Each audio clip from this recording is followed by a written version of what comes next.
قال إبراهيم رب أرني كيف تحيي الموتى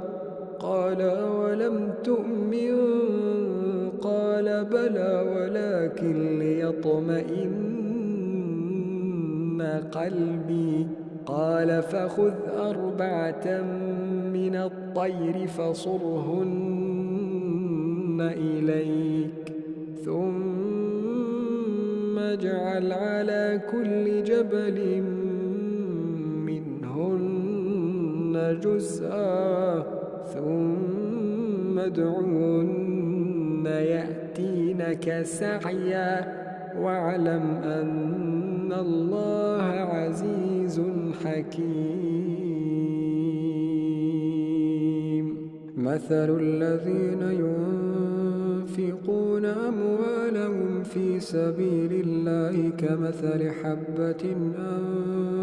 أنبتت 7 سنابل. مثل الذين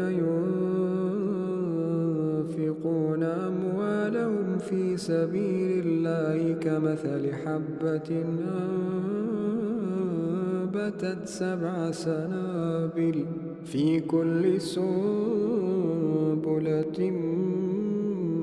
100 حبة والله يضاعف